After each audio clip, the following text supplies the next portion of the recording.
Hi, I'm Whack. And I'm Pat, and this is another edition of the Weekly Orbit ending September 2nd, 2023. I'm back with my normal co-host, Whack, who's been on the European publicity tour, signing autographs, meeting with the Weekly the Weekly Orbit Bureau in Brussels. So how's your Brussels European was tour good. going, Whack? Actually, Everyone wants to know. yeah, it's been really good fun. I met Rocket Pooler and I traveled across like pretty much a lot of Europe, and it was really great. Brussels actually wasn't one of the places that I went to. I spent time in Berlin, which was really cool, and it's like I recommend everyone to go to Berlin. Yeah, It was a really our like director I at the was very Brussels very office said pleasantly you never showed surprised. up. So, well, good to have you back. Yeah, Um, let's keep that in the DL right a now. a We'll get in lot's trouble. happened in the last couple of weeks. Yep. So a lot's happened in the last couple of Ken weeks, did a great and job. we've got a lot to cover this week, of course. So I'm going to share the screen with you, and Absolutely, we'll yeah. get right into it. Ken did a really cool job last week, so shout out to Ken.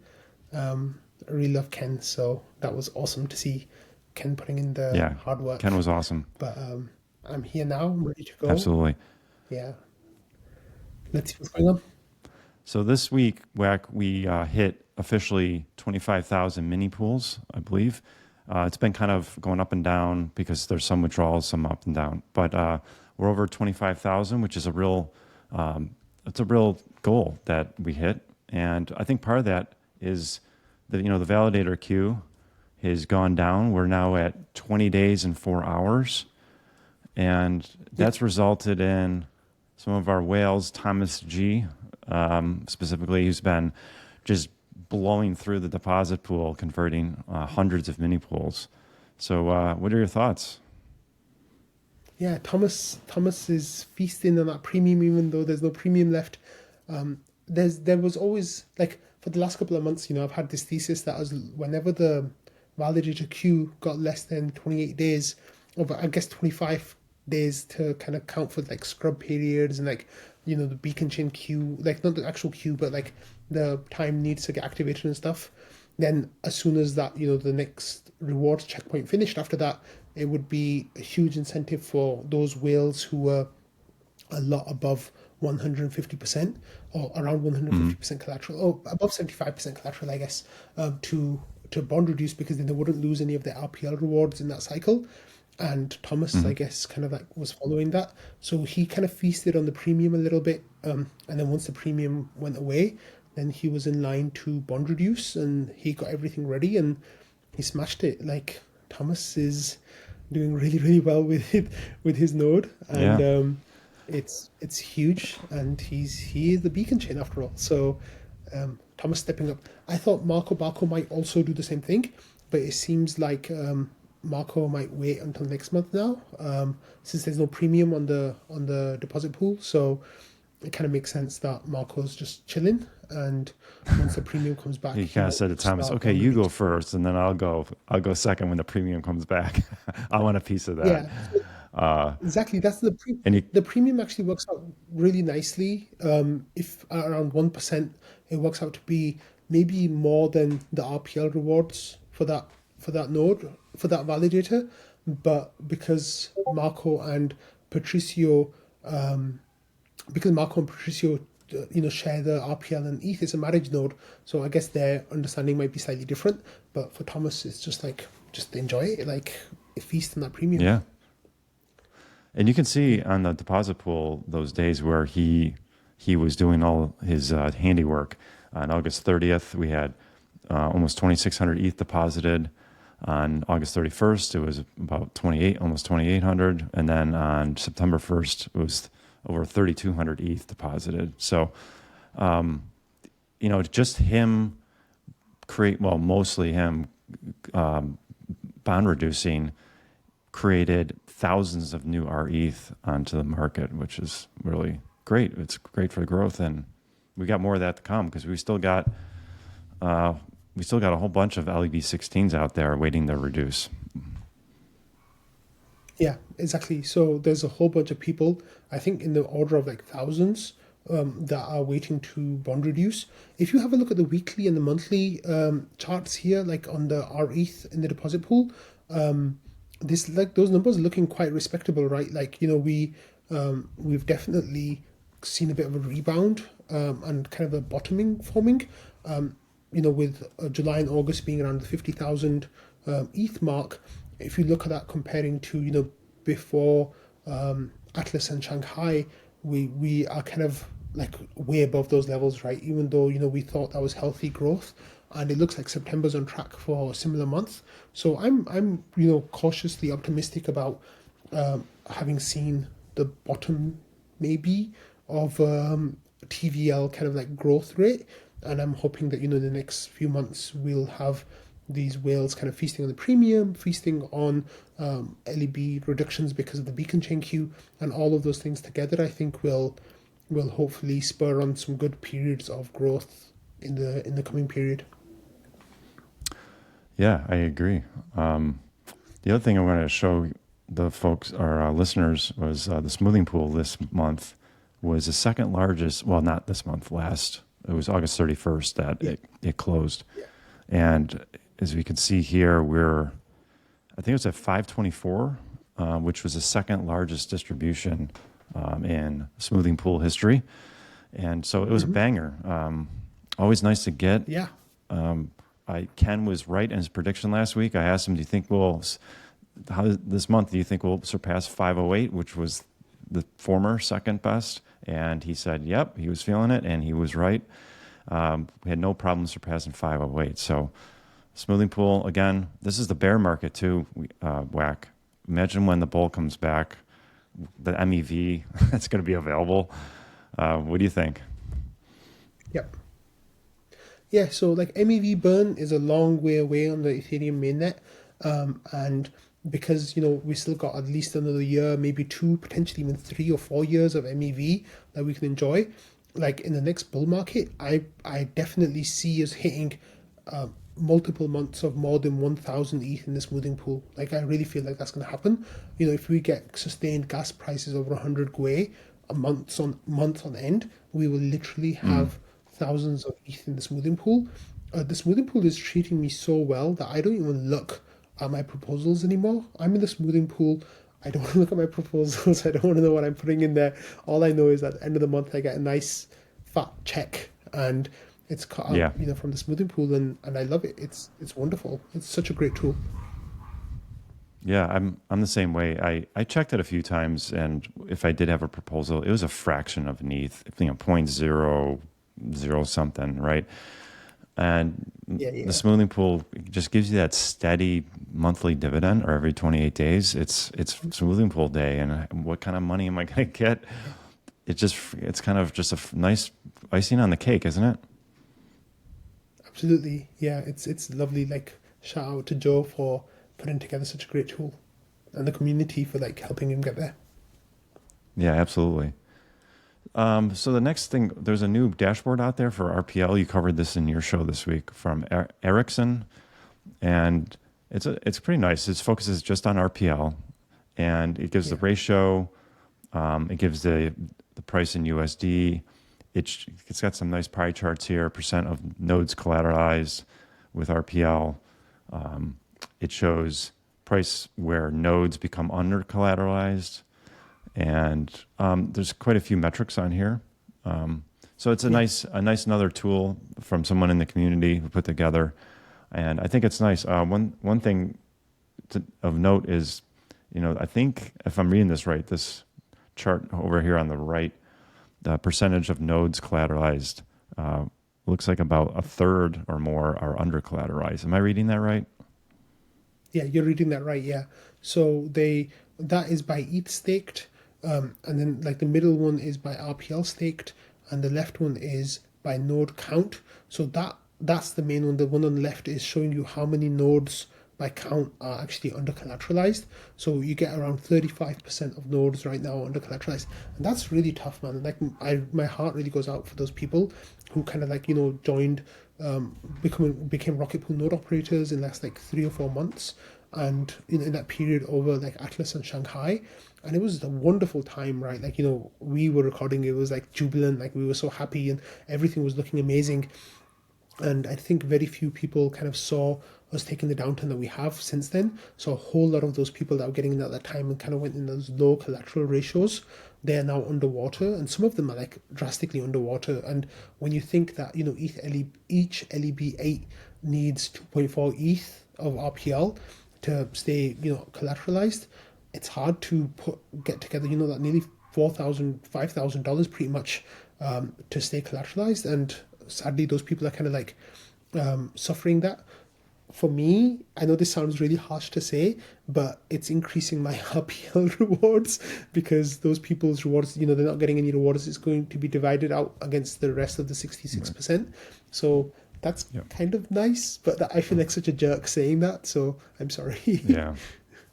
Yeah, I think that's the effective RPL staked, right? That's the metric that's used for the distribution. How much of it is, and in this case, 64% of nodes are effective, so they're the ones who are going to get the reward that month. But if you look at it by RPL, the only 10% of RPL that's staked is under collateral technically, and that just shows you that there's a whole lot of people who are a lot over collateral.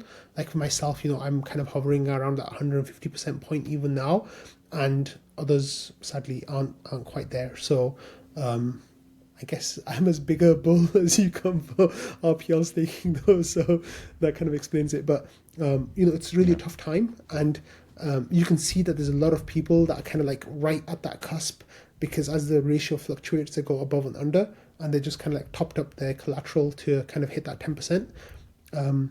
But I think we'll be all right, and we just need like the ratio to increase 10, 20, 30%, and the vast majority of those nodes will be back collateralized. It's deep down bear market right now, and sadly a lot of people have kind of lost like faith in RPL. People are exiting their validators and stuff, so it's kind of disappointing. But I'm hoping that some bullish sentiment comes back and people get back to believing in RPL again, because at the moment there's a lot of FUD and a lot of like doom and despair about it. Yeah, and we're going to be talking about a few things later in the show that may help the RPL ETH ratio.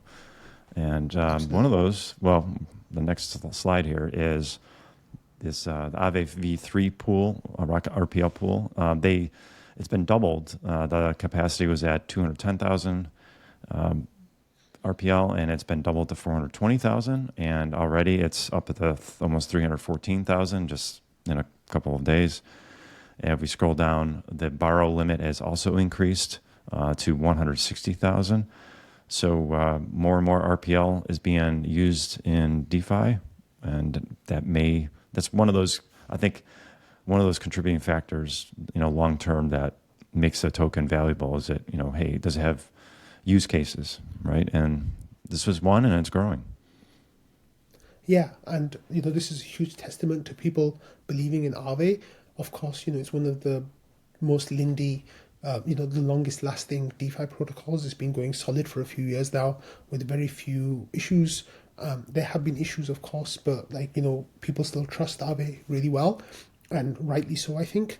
And AAVE doing the sensible thing, right? They're waiting to see what adoption is like, and then if adoption is favorable, then they keep pushing it in a sensible way. Like one of the things they did was they doubled the supply RPL limits, but with the borrow limits, they were kind of careful with how they expanded that, and I think they did it in a really smart way. So that's the kind of thing that they'll keep doing. Those percentages look really great right now. So you can borrow RPL at 2.67% interest rate, whereas staking is yielding like 9% interest rate, something like that. You're not getting much as a supplier, but as that utilization increases, then you'll be getting more, and it's around 0.5%, which instead of just having it sat doing nothing, you're making some RPL. So that's pretty nice too. So it's a tool that's being used, it's growing, and I think we're going to have a whole lot more of these DeFi tools coming online very soon. So, Weck, what's the motivation to supply the RPL if you're only going to get 0.53%? Is it just out of generosity? You want to, we got some benefactors who want to see RPL, this pool be successful, or is there, what's the motivation? So I think there might be a mixture of a bunch of different things. One of them definitely is that, people want some yield, right? So right now the utilization of the borrow side is not full. So as that gets borrowed more, then it's on a curve, right? And like the interest rate gets higher. So the APY that supplying people who are supplying make gets higher as well. So they want to make yield, right? Like instead of having your RPL sat there doing nothing, you put it in the RV, like it's fairly trustworthy, like it's fairly resilient, like you don't expect it to get hacked or drained or anything like that, and then you're getting 0.5%. So it's not amazing, but it's something, which is better than just having it in your It's wallet. something. That's one thing. I think there is definitely the element as well by some people of just like, showing that this is a use case. And I know that there are a couple of people who have deposited in there just to show that, there's RPL that's available, RPL, like demand is there, and the need is there for RPL to do this, and kind of like trailblazing in some ways. And it's helping a lot, right? Because Aave leading the way is showing other DeFi protocols that this kind of system can work really well. So I'm really excited to see some of the protocols coming online who are integrating RPL. There's a whole lot of them that are doing RETH stuff now, which is amazing. But RPL stuff is just getting started, and I think it's really, really cool to see that grow. Yeah, I could see another. I was just thinking as you were speaking that another use case would, or no, the motivation might be, hey, I'm a long-term holder of RPL. I've got some sitting idle, and right now, yeah, it's only 0.53% yield on it, but there is a cap. So when that rate starts going up, I'm going to be in, and when that rate's up and it's maxed out, no one can get in. Hey, I'm already in, and now the yield is 2, 3, 4% maybe. And if I had waited, I would have missed out. So better to, hey, I got this RPL sitting around. I trust AAVE. I'm getting a little bit of yield now, but when the market really starts heating up, I can just sit back and relax because I've already got my allocation into the pool. And of course, the best thing about Aave is that you can press that button to withdraw your RPL. You can withdraw it within minutes, within a few blocks, depending on the gas fee you choose, and then you can sell it or do something else with it right away. It's not a huge deal like it is with staking, where you have to like unwind your stake or only you skim off the above 150% or whatever the situation is. It's the very different dynamics, which I think are really helpful here for a lot of whales. Yeah, definitely. Okay, on to our next item. Our friend of the pod, Jasper, he's back, Whack. He has a new... I'm so happy. Yes. He's got a new Twitter address, Jasper, thefriendlyghost.eth, at Dr. Jasper _ETH. And then he's also created a Farcaster account. But, I kind of laughed in a way like this. You meet with Jasper, and then a few days later, he gets kicked off Twitter. And then you met with Ramana. Like the next day, he gets hacked. So I'm telling folks out there, if you see Whack at ETHDenver next year, you might want to think twice about hanging out. Oh no, don't say that, because if some kind of critical contract bug or something gets caught the next day, then I know. everyone gets screwed. But no, hopefully that won't be the case. But no, I've met a whole lot of people from Rocket Pool, and this is just a coincidence. And of course, correlation is not causation. So yeah, but it's just a really horrible coincidence. It's really a shame that of course, Ramana's contract hack is orders of magnitude worse than Twitter shit. Pardon my language, from Elon. But it was just like a little bit of like light, that kind of like that joke, like in a really dark time. So that's horrible. But yeah, And I'm glad that Yeah, Jasper's and back on Twitter. if you want to Like help Ramana, I really miss can you give us a little background about Ramana, real quick? What happened, and how can viewers or listeners out there help? Yeah, so Ramana was working with Rocket Arb. For those of you who know that, when there's a premium on our ETH, then you use a tool called Rocket Arb that Ramana created that will let you kind of manipulate the deposit pool in such a way that you can get a little bit of extra bonus ETH back. So Ramana's kind of been playing around with this for a while, for I think nearly a year now, at least 6 to 8 months, ever since there's been a premium, basically, to try to make this better and better for Rocket Pool users. And other people have worked on it as well, and they've come up with like variations of it. So recently, Ramana came up with a new version where he was going to be through a contract where you wouldn't need to flash loan. So he made a contract and he put some ETH in that contract, some RETH into that contract. So you could just use his contract to kind of like save some gas.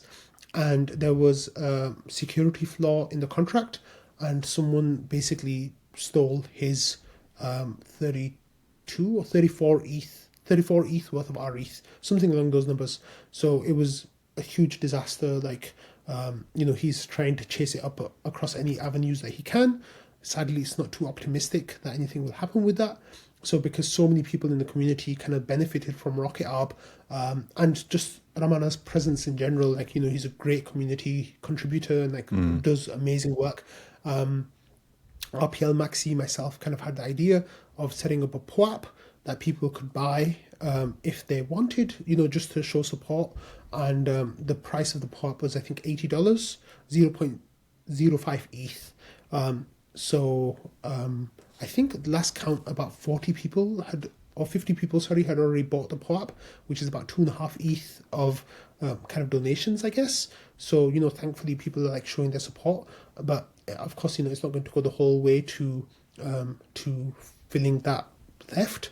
But I think there's been a lot of outpouring of love and support for Ramana, and I think it's totally deserved because we'll put a does really link in the show notes for the POAP if you're interested in helping out. It'll be there for you.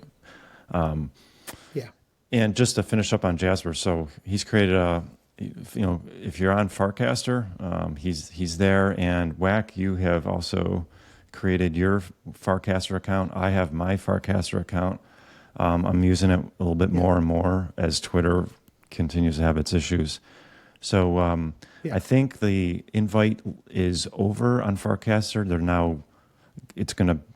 They've just deployed on Optimism, as I understand, and it's going to be open to everybody soon to join it. So look forward to that and get involved. And you can join the waitlist. Do you have any thoughts now. on Farcaster? Yeah, like the UI is really smooth. I really like it. We need more people there, and we need more people kind of like just not cross-posting, which I know I'm guilty of myself. Just like, posting something to Twitter and then posting the same thing to Farcaster. We need people kind of like posting original content to Farcaster so it attracts more people to it. But I think I'm hoping that, it's gaining traction. I'm seeing familiar faces on there, kind of posting on there. Twitter has such a huge network effect that it's going to be really hard to kind of break that. I'm hoping that it happens. Farcaster seems to be like, generating some good mindshare. Like, their wait lists are good, and it seems like it's going to be a good product. Like I said, the UI is really sharp and like really sleek. I really like it, but it'll just be a matter of time to see if it can build up those network effects, because Twitter's got such a huge lead on that. So time will tell. Yeah. Okay, on to our next item. Bossy, he posts, no one here is bullish enough on Rocket Pool Megapools next year. Instead of silos of collateral, all collateral will be linked, allowing for a scaling bond with size. 1 ETH bond mini pool is very likely coming. And he's talking about, this kind of leads to our next slide here with Langers, who posted kind of the roadmap that the team is seeing. It looks like 2 upgrades coming. You got Houston first, you got Saturn second. Houston's going to have PDAO voting that is on chain. You have RPL withdrawal address that is separate. and you have stake ETH on behalf of a node. I think those last two are really talking about node set that like an L2 type of modular product can be built on top of Rocket Pool, the base layer. And then you have Saturn, Megapools, LEB4s. So do you want to briefly go into, this is what makes me excited, WAC, and we're talking about RPL, ETH ratio. What's there in the pipeline? The way I see it, you got two exciting upgrades coming probably in the next, combined 6 to 9 months. You've got 48, 44 coming for ETH, in probably November. You've got probably ETH ETFs coming at some point next year. You've got probably a bull market at some point down the road here next year, possibly. You got a lot of things going on that's going to really be beneficial. But these two specific for Rocket Pool are exciting. And so what are your thoughts quickly on Houston and Saturn from what we know? Yeah. So Houston is moving one of the potential areas of FUD that's kind of come up against Rocket Pool DAO, like the PDAO and the team and stuff, which is that the team have ownership of the Guardian account that can make changes, at will, technically. Of course, they wouldn't do that, we hope, but they can do that. So the PDAO voting will remove that scope of FUD completely. It'll make voting happen on chain. So when you are doing, we do snapshot votes now. So as you do a vote, it'll be a new system of voting. But as you do a vote, then with that vote, there'll be a transaction or like a code that will get pushed automatically to the chain once that vote has passed. So it removes the middleman, basically the team being the middleman, which is really bullish. That's in terms of making Rocket Pool even more decentralized and trustless. Yeah. That's huge. That's really great. The two other bullet points are kind of related to NodeSet, but not quite related to NodeSet. It's kind of a different area. This is more like making marriages easier between nodes. With marriage nodes, is making it easier between the RPL holder and the ETH holder and the staker. So what happens with this is it kind of makes it slightly more trustless, and it reduces some of those trust assumptions that we've had between nodes in the past. Like myself, I'm in the marriage node with the Ramana, and he has a contract that we've set up. So some of these features would remove some of the need of that contract. Ours is slightly more customized. I don't know how deep the team is going to go into that, but that's kind of what that will help with. So that'll be really great. NodeSet are building a much more comprehensive system on top of this. They're going they're really building stuff, really cool stuff. Then with Saturn, that's when the fun really begins. If I can stop you there for a sec, is those RPL withdrawal address and stake, would that make it easier for NodeSet, or is it just not required at all for them? Or do you know? I think they're working on their own system altogether. I'm sure it will help NodeSet. The thing that was really going to help NodeSet is an EIP that's coming, which is called 4788. So that is one that's going to help NodeSet a lot, in terms of getting stuff done on the Ethereum side. And that's going to come in the next upgrade, Cancun and Denup or Dencun, which I don't like calling it that, but that's what it is.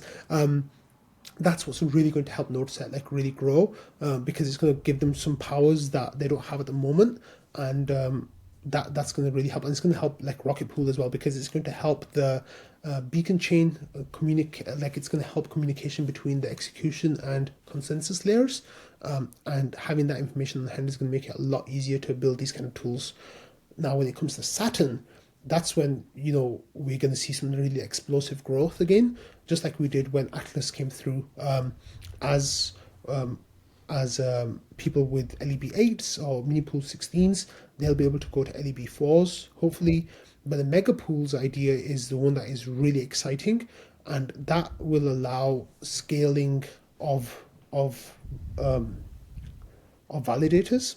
So, for example, what will happen is, right now, one of the things that we need to worry about is just how much collateral and how much security is a node or a validator providing, because it happens on a validator by validator basis. And you need a certain amount of economic security to make sure that things like MEV theft, etc., don't have a huge impact. with mega pools, what will happen is, all the nodes validators will just be on one contract. So you'll be able to share security across your different validators. So as long as then, you have X for the whole lot, that should be enough basically. So the way that might work is, with your first validator, or sorry, with your first 10 validators, it might be that they're LEB8s. But then 10 after that, maybe you can have those LEB4s.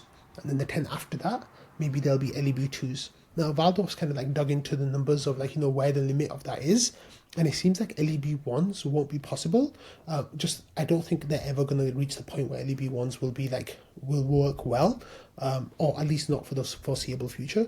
But LEB2s, I think, is where, the sweet spot might be. And I think LEB2s will be amazing. They're going to be really exciting. So there's a whole lot of really, really cool stuff happening. And I'm really excited about it. And this is something that's definitely a whole lot of people are sleeping on. And I think just that period of explosive growth that we had after Atlas, this is going to dwarf that if it works well. And as long as, we can maintain that RETH demand, which is then, will come down to the incentive management committee to juice those incentives in that period and get as much RETH through the door as possible, because we'll literally be, doubling plus our TVL again. So going from 25,000 mini pools, we could potentially go to 50,000 mini pools if it was to happen today within the space of a month or 2 months. That's the kind of growth that we'll be seeing, and that's going to blow everyone's minds. And that's what's going to really help Rocket Pool thrive in the coming period after that. So and I'm really excited, and I'm just hoping that you're everything. Sorry? If you're excited about LEV4s, folks, let's say they come Q2 next year, and maybe you got some LEB8s and you're a little low on your RPL, then this would be a good time to start accumulating that, because you'll need that RPL as collateral on those LEV4s. And at these low prices, that's something that, if you're doing a monthly buy, this might be the time to do it. So by the time we get to Q2 next year, and I'm just throwing that out there, I don't know if it's going to be Q2, but this would be the time to start accumulating some of that so that you can take advantage of all that sweet ETH that comes with an LEV4. Right. Okay, on to our of course, it's not next advice, and second last thing. We've got a new grant application deadline coming up, WAC, September 9th. You are on the GMC committee, and there's some important dates coming up. So do you want to run through this for us, seeing that you're on the committee? And this is a change. It seems like we just finished on the last grant round, and here we go, another. It's great.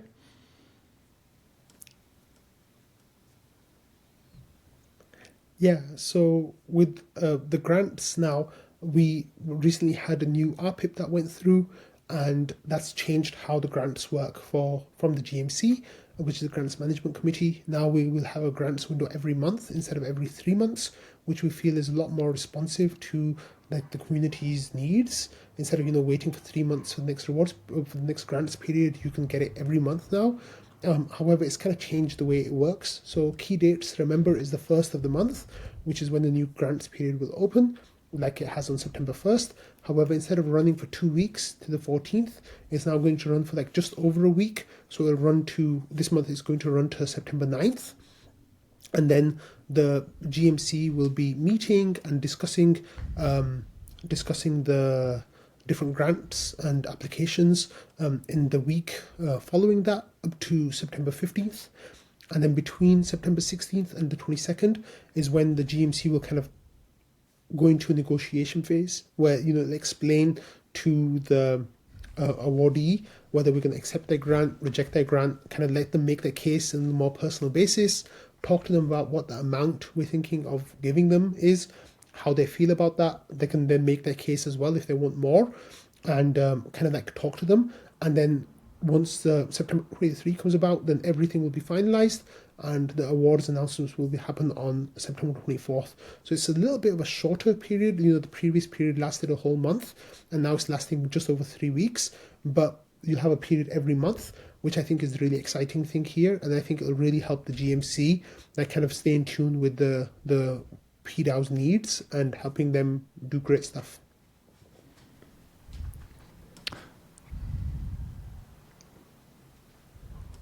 Yeah. If you've got a great idea that you've thought, hey, maybe I should get this funded, this would be the time. Um, and this show is an award recipient for a grant, and as is your show, WAC. And um, you know, it doesn't take much, guys. If you got a good idea, you want to contribute, just put it in writing, and chances are, if it's a good idea, you're going to get funded, and it can be a nice additional source of income for you. You can feel like you're contributing to the community. You're making Rocket Pool stronger. And one thing Rocket Pool has advantage is its community and how strong it is, and how so many folks are involved. And it's just not a small development team. There's all kinds of people doing great work, and it keeps getting bigger. And I'm excited. I hope there's more folks who join up. Speaking of that, joining up, our last item is the next ETHDenver has been announced. It's going to run from February 23rd through March 3rd in Denver, Colorado, United States. It's a great event if you want to meet up with other passionate folks about Rocket Pool, or the development team, or just get in a hall with some of the smartest people in the world. This is it. This is how I met WAC, and I met so many great people. Yeah, and so now WAC, I understand you're going to be there this time, and you're bringing the cavalry with you, aren't you? Yeah, I'm going to travel with my family, hopefully. We haven't booked our flights yet, and it's most likely that I won't stay in the Rocket Pool Airbnb this time, just because I have my wife and kids with me. So we'll most likely stay in the hotel. But it's going to be really great to be there. Like, I really enjoyed my experience last year. It was wonderful meeting, like, literally hundreds of people. It felt like thousands of people were there. It was a really, really great experience, and I can't recommend going to ETHDenver strongly enough. Even if you're not in the US, there's some grants available for people normally that will cover part of like their ticket, like the sponsorship tab that you can see on the top right of the screen. And you can get flights paid for partly, or some of your accommodation paid for, maybe partly as well. So if you are interested, if you've got something to offer to the Ethereum community, or just if you just want to meet people, come along, attend ETHDenver 2024, and it's going to be an absolutely wonderful time for everyone involved. So definitely check it out. Yeah, just stop by. We'll be there. I plan on going, and you'll meet us. I'm excited because I love to interview some of the community members as part of our show, and get the word out. So yeah, I can't wait, and it's something to look forward to towards it'll be towards the end of winter in North America. It's a good time to get out and about and meet people and get out of your hibernation. So anyways, that wraps up today's show. Not financial advice, of course, WAC. Thanks for joining us. Keep listening. We're on your favorite Apple feed, Google, Spotify, YouTube. We're all there. WAC show. WAC, you got back into your rhythm this week. I assume you're going to do the same this week as well from Europe. I'm actually going to go and record Rocket Fuel right now. So I'm going to try to, I'm going to try to go out every day this week, hopefully, if possible. I'm a little bit more settled now. Like the last couple of days I was traveling again, but I'm hoping I'll get an episode out like every day for the next 8 or 9 days in a row, I'm hoping. So let's see how it goes. Fabulous.